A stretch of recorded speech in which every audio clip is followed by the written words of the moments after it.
Right, so on the 9th of January this year, Meta signed a deal to buy electricity for 20 years. I know that's a random opener, but stick with me through this because a simple contract has changed the course of the entire AI bubble.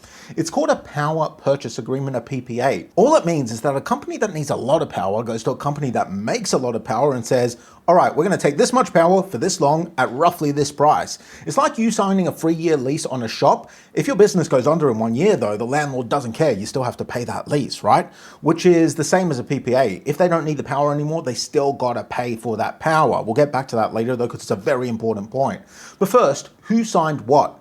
So Meta announced agreements with 3 companies, Vistra, TerraPower, and Oklo, OKLO, covering up to 6.6 gigawatts of nuclear power.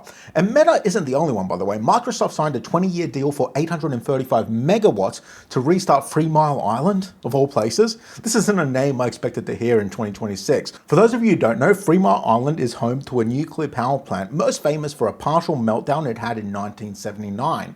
Half the plant kept running after this meltdown. For about 40 years, it shut down in 2019. Now it's coming back because the world needs power so badly that we're resurrecting old nuclear power plants for it.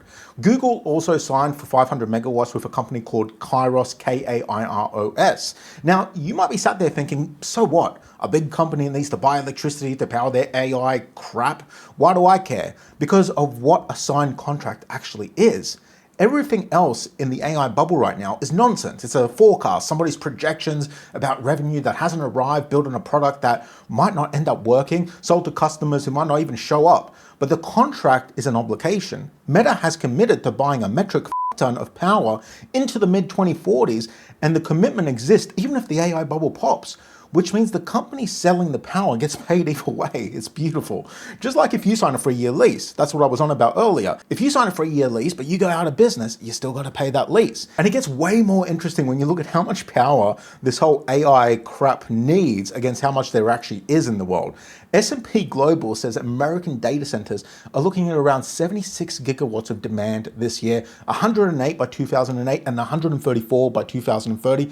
What does that even mean though? What is a gigawatt? Everyone talks about them, but no one actually tells you what it means. I looked this up. It's insane. 1 gigawatt powers around 800,000 homes per year. Right? So by 2030, data centers on their own want the electricity of roughly 107 million American homes. And you cannot build that out in 4 years. That infrastructure, it cannot just be sprung up out of nowhere. Nobody can build it. Is AI really worth all this? I don't think so. But well, either way, the contracts are signed, so this shit is going to get built.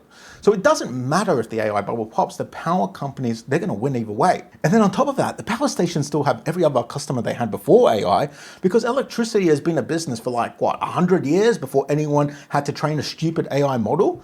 Your fridge doesn't care about AI, neither does the hospital or the guy down the street charging his electric car. By the way, I put together a free retirement guide, how to retire before 2036, 6 steps, everything I'd do if I was starting again at 40 with nothing. No hype, no nonsense. It's free to grab. There's a link below. Check it out.